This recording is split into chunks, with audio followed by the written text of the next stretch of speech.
Je m'appelle Gaëlle Marty, je suis professeure de droit public.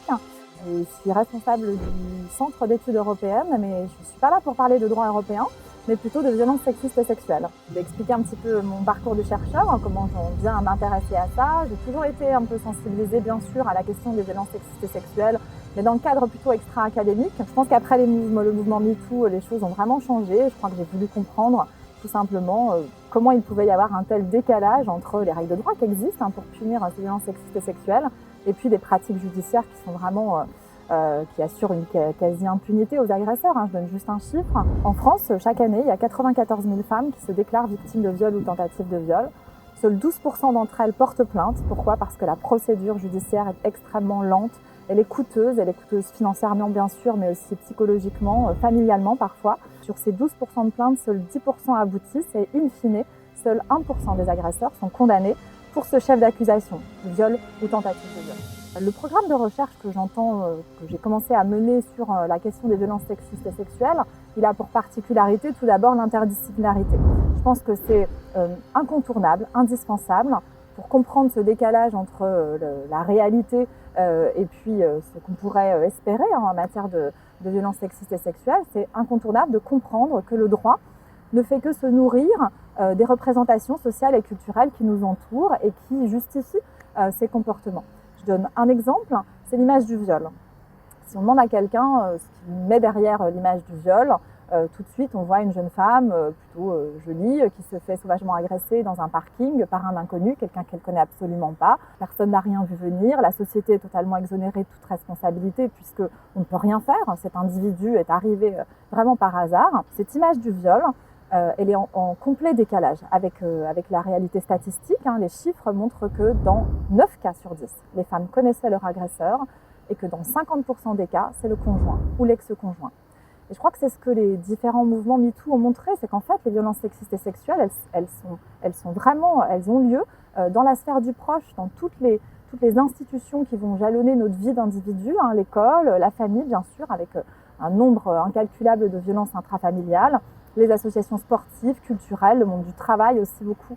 L'idée, ce serait de recadrer la scène des violences sexistes et sexuelles pour mieux les comprendre, arrêter de focaliser la caméra justement sur l'image du viol dans un parking, qui est finalement statistiquement non signifiante, et puis essayer de voir, de mettre le cadre autre part, en fait, à l'endroit où elles se produisent vraiment, pour permettre aux victimes de comprendre qu'elles ont été victimes d'un viol, et puis pour permettre aux agresseurs aussi de qualifier leur comportement. Donc c'est le cadre d'un programme de recherche qui s'appelle REPAIR, que je mène avec une collègue de Lyon 2, qui n'est pas juriste mais spécialiste en représentation culturelle justement, elle s'appelle Bérénice Hamidi. On essaye de réfléchir ensemble avec nos deux disciplines et nos deux regards à cette question des violences sexistes et sexuelles, l'idée étant de repenser la justice et pour ça de changer les représentations, et je crois que les deux sont vraiment liés. Ce programme de recherche, il a donné lieu à un colloque qui s'est tenu au mois de mars dans nos deux universités respectives, Lyon 2 et Lyon 3.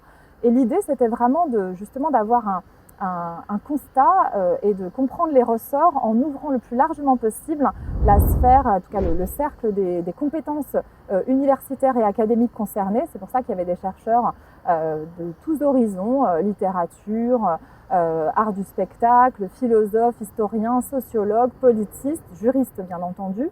Et puis aussi l'idée c'était de prendre contact avec le terrain, les avocats, les magistrats, pour essayer de comprendre comment se fabrique le droit sur ces questions-là. Et puis on a aussi fait appel à des membres d'institutions publiques tels que le Haut Conseil à l'égalité, la Commission sur les abus sexuels dans l'Église, la Commission sur les violences faites aux enfants et sur l'inceste. Et on a essayé de réfléchir pendant 3 jours sur ces questions des violences sexistes et sexuelles pour essayer de trouver des pistes pour une justice qui soit plus réparatrice pour les victimes et plus transformative aussi pour la société. Ce n'est que la première étape de ce projet de recherche, puisqu'il va se poursuivre par un autre format qui est un peu innovant, on va dire, dans la recherche académique, puisqu'il s'agit de mettre en scène un procès fictif qui sera joué dans des lieux de spectacle.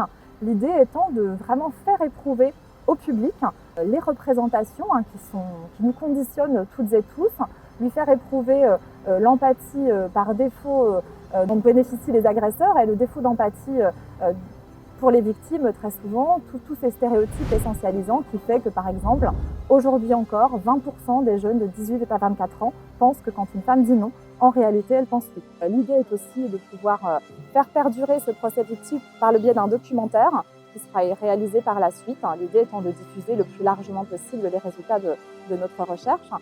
Ce projet, il est intéressant, je pense, parce qu'il est interdisciplinaire. Il est intéressant également parce qu'il m'a amené, en tout cas moi, à changer mes pratiques de chercheur et à envisager de nouvelles manières de faire de la recherche, qu'on appelle la recherche expérimentale ou la recherche création. Et puis aussi à essayer de ne plus cantonner les résultats de mes recherches au monde académique, mais d'essayer de les diffuser le plus largement possible dans une perspective de science avec et pour la société.